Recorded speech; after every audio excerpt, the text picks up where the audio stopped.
Bonjour mes chers amis, nous sommes le samedi 19 novembre 2011 sur la chaîne de télévision La Voix de la Vérité. Nous sommes aussi en pleine... Moi je vous fais l'écho de ce qui se passe ailleurs puisque je suis dans mon bureau, ce même bureau qui a déclenché par son savoir la révolution ثورة الشعب التونسي للاحترام المعطى والمكتسب. Aujourd'hui, j'ai choisi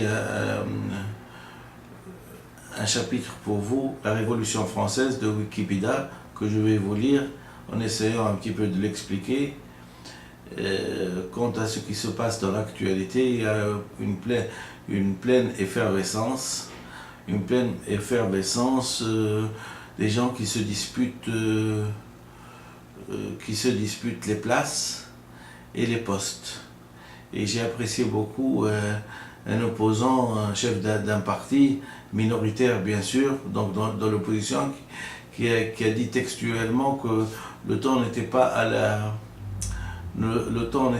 la dispute et au choix des places et au partage du gâteau. Hein, et qu'il fallait, comme ça a été, comme prévu, et comme prévu dès le début, qu'il y avait une élection d'une assemblée constituante qui devait écrire la Constitution, et non pas se partager le problème des gâteaux. Malheureusement, il y a toujours le problème des personnalités qui jouent en premier dans les politiques, et nous savons très bien, pendant 54 ans, l'égoïsme de deux personnes, où ça nous a amené. Tout ça pour ne pas jouer collectif.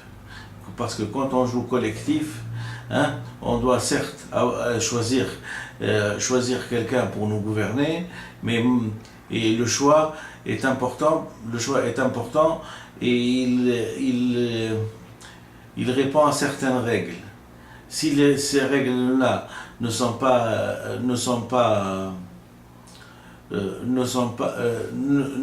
respectées, nous allons à notre perte. Et ça sera la Deuxième République, mais par des gens qui n'ont aucune notion scientifique à la direction. Parce que je vous dis, ce n'est pas un problème médical, c'est un problème psychanalytique.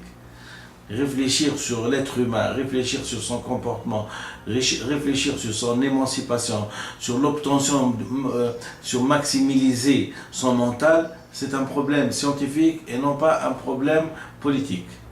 Et les gens qui s'entêtent encore à vouloir des places sans avoir les connaissances nécessaires pour diriger vont encore nous emmener à notre perte.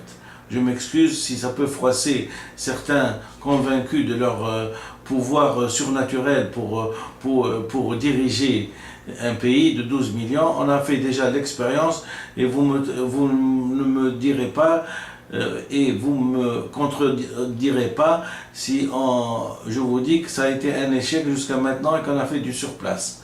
Donc de grâce, si on aime notre patrie et notre pays, de grâce, laissez les gens qui ont le savoir.